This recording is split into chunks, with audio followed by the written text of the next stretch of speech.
অধিকার এই ধরনের ঘাটতি হবে না, কোন তথ্যটি নিতে পারেনি, কোন তথ্যটি তার দেওয়ার কারণ না নেওয়ার কারণে তার সার্ভিসটা পাচ্ছে না। তো সেই বিষয়টি নিয়ে আমাদের আরেকটি জায়গা হচ্ছে সবচেয়ে গুরুত্বপূর্ণ জায়গা। আপনারা জানেন কুমিল্লা হচ্ছে প্রবাসীর ঘনত্ব অনেক বেশি।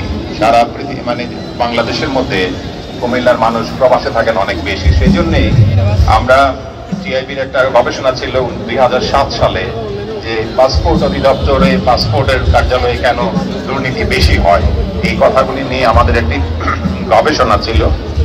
সেই গবেষণার পর আমরা তখন বলছিলাম, আমি তখন সভাপতি সোনাকে কুমিল্লার, এটার বিষয়টা ছিল এর মধ্যে একটা প্রস্তাবের মধ্যে অন্যতম ছিল তাদের নিজস্ব অবকাঠামো নেই, ভবন নেই, যার পরিপ্রেক্ষিতে ওই ভবনের নাইট গার্ড বা অন্যান্য দারোয়ান বা বাড়ির মালিকের মাধ্যমে প্রথমেই এখানে এই দালালের দূরত্বটা বৃদ্ধি পায় এবং সেই সুযোগগুলির সৃষ্টি হয়।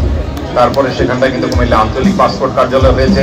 সাথে সাথে আজকে থেকে প্রায় 7-8 মাস আগে আমাদের এই পাসপোর্ট ইমিগ্রেশন বিভাগের আরো দুজন উচ্চ পর্যায়ের কর্মকর্তা ছিলেন। তখন এখানটায় যিনি ছিলেন জানাব নুরুল ইসলাম, তিনি ছিলেন।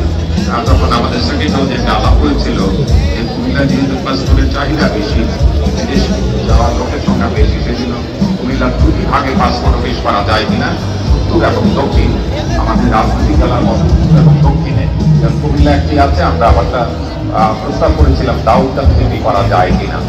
তো যাই হোক, আমি জানি এখন যিনি আছেন মধুসূদন সরকার, তিনিও অত্যন্ত সচেতন মানুষ বটে। কিন্তু নিজে সচেতন হলে কি হবে, অফিসের চারিত্রিক বৈশিষ্ট্য, ওই বৈশিষ্ট্যটা এমনই এখানকে গেলে পরেই হয়তো মানুষগুলি এমনভাবে মানুষকে বঞ্চনা এবং অনুষ্ঠানের স্বীকার করতে চায় যেটা হয়তো তার কাছে তিনি বলতে পারে না। আমি বোধহয় মধুসূদন দা আপনাকে যিনি উপপরিচালকের দায়িত্ব পালন করছেন আঞ্চলিক পাসপোর্ট, তার এখানে সেবাগুলি বিষয়গুলি মানুষের প্রয়োজন হয় এবং কেন মানুষের মনের অনেক শিকার হয় পরে দিবেন, কিন্তু আগে আপনার এখানে সেবাগুলি কিভাবে নিতে হয় সেই সমস্ত বিষয় নিয়ে আজকের মেলায় যারা উপস্থিত আছেন তাদের সাথে উপস্থাপন করবার জন্য আপনার অনুরোধ দিচ্ছি। ধন্যবাদ। মধুসূদন দা।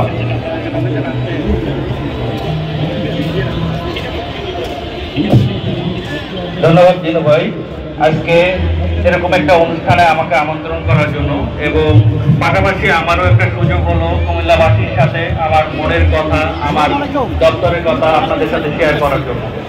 তো প্রথমত আমি বলি যে কুমিল্লা প্রবাসী অধ্যুষিত একটা এলাকা। এখানে আমরা সারা বাংলাদেশে 10% প্রবাসী কুমিল্লা থেকে যায়, এবং গত বছরের একটা ডাটা যদি আপনাদেরকে বলি, সেখানে আমরা আঞ্চলিক পাসপোর্ট অফিস কুমিল্লা থেকে 2,10,000 পাসপোর্ট দিয়েছি, এবং আমাদের 10 লক্ষ অভিবাসী যে আমাদের বিদেশে গেছেন তার ভিতরে আমাদের 1,03,000 হচ্ছে কুমিল্লার। তো সংখ্যাটা অনেক বেশি।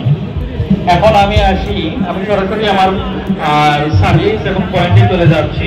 আমি সকলের প্রতি শ্রদ্ধা রেখে আমি কিছু তথ্য শেয়ার করি। আসলে আমাদের পাসপোর্ট ডিপার্টমেন্টে যেটা হয় যে আমরা কয়েকটা সংস্থার সমন্বয়ে আমরা কাজগুলো করে থাকি। আমাদের সহযোগী সংস্থা হিসেবে আমাদের পুলিশ আছে, আমাদের ন্যাশনাল আইডি অথরিটি আছে এবং বিআরসি অথরিটি আছে। তো একজন ব্যক্তিকে যদি আমাদের পাসপোর্ট করতে হয়, প্রথমত আমাদের জানা দরকার পাসপোর্ট কত প্রকার। পাসপোর্ট আসলে 3 প্রকার। একটা হচ্ছে নরমাল, যেটা সাধারণ পাসপোর্ট বলি আমরা, একটাকে বলি অফিসিয়াল পাসপোর্ট, একটাকে বলি কূটনৈতিক পাসপোর্ট। তো কূটনৈতিক পাসপোর্ট যেটা, এটা ফরেন মিনিস্ট্রি থেকে দেওয়া হয়। যারা কূটনৈতিক সুবিধা পান, এটার বিবেচ্য কোনো বিষয় আমাদের কুমিল্লাতে নাই। আমাদের বিবেচ্য বিষয় 2টা, একটা হচ্ছে সরকারি পাসপোর্ট এবং একটা যেটা সাধারণ পাসপোর্ট। তো সরকারি পাসপোর্ট যারা আমরা সরকারি জবে আছি তারা নিয়ে থাকি এনওসির মাধ্যমে, বাকি থাকে আমাদের সাধারণ পাসপোর্ট। তো সাধারণ পাসপোর্টে যদি আমরা আসি, আমাদের যে রিকোয়ারমেন্ট, আমাদের প্রথম রিকোয়ারমেন্ট হচ্ছে আমাকে হতে হবে কুমিল্লার বাসিন্দা। আমি কুমিল্লাতে পাসপোর্ট করতে গেলে অবশ্যই কুমিল্লার বাসিন্দা হব, এটাকে আগে ধারণ করতে হবে। দেন আমি বলতে পারি যে আমি কুমিল্লার বাসিন্দা, আমি একটা পাসপোর্ট করব, আমি বিদেশ যাব। তাহলে আমাকে কি ডকুমেন্ট দিতে হবে? আমাকে প্রথম সংগ্রহ করতে হবে, আমাকে এনআইডি সংগ্রহ করতে হবে অথবা বার্থ সার্টিফিকেট। আমি যদি 18 বছরের নিচে হই তাহলে আমাকে বার্থ সার্টিফিকেট নিতে হবে। আমি যদি 18 বছরের ঊর্ধ্বে হই সেক্ষেত্রে আমাকে এনআইডি নিতে হবে। আমি 18 থেকে 20 পর্যন্ত একটা বছর আছে, যেটা হচ্ছে যে ট্রানজিশন পিরিয়ড হিসেবে আমরা বলতে পারি যে আমার 18 বছর আমি এনআইডির অ্যাপ্লিকেশন করেছি, তদুপরি আমি এনআইডিটা হাতে পাই নাই। আমি যদি এই ডকুমেন্টটা শো করতে পারি, সেক্ষেত্রে আমরা আপ টু 20 আমরা বিশেষভাবে কনসিডার করি বার্থ সার্টিফিকেট দিয়ে। সেক্ষেত্রে এনআইডি উনি অ্যাপ্লিকেশন করছেন, ফর্মে আমাদেরকে জানাতে হয়।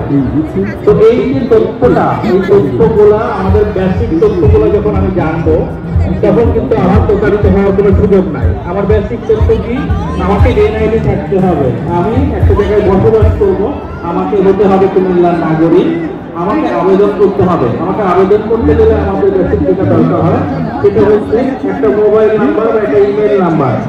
তো মোবাইল নাম্বারটা সচরাচর এখন ফ্যামিলিতে পাওয়া যায়, ইমেল নাম্বারটা আমার ক্ষেত্রে আমরা পাই না। ইমেল নাম্বারটা যখন আমরা পাই না, তখন কি করি, আমরা যে কোনো একটা কম্পিউটারের দোকান, সেখানে যে আমরা একটা ইমেল নাম্বার ক্রিয়েট করে আমার একটা আইডি ক্রিয়েট করি। কারণ আমার সিস্টেমটা এমনভাবে ডেভেলপ করতে হবে, মোবাইল নাম্বারে ঢুকতে হবে। আপনি অবশ্যই যখন আবেদন করবেন,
আমাদের তথ্য বাতায়নের নাম্বার, আমাদের পাসপোর্ট হেল্পলাইন, এই একটা নাম্বারে কল করে আপনি সমস্ত টাকা আপনি নিতে পারবেন।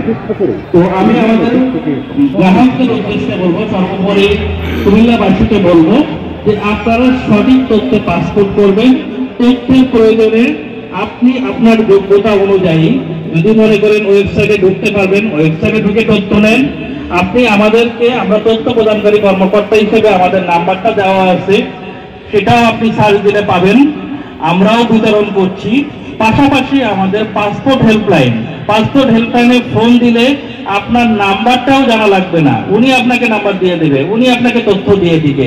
এই প্রত্যেকটা জিনিসের জন্য আপনি যদি শুধুমাত্র 5টা ভিজিট মনে রাখেন, 16445, দেন এভরিথিং ইজ সলভ। তো সকলকে আমি ধন্যবাদ জানাচ্ছি।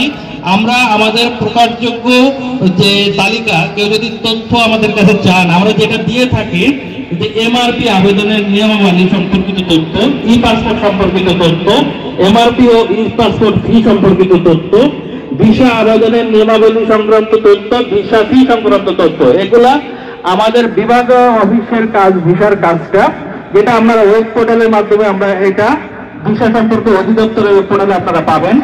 পাসপোর্ট ও ভিসার প্রকারভেদ পাবেন, নো ভিসা সম্পর্কিত তথ্য পাবেন, ভিসা অন অ্যারাইভাল সম্পর্কিত তথ্য পাবেন।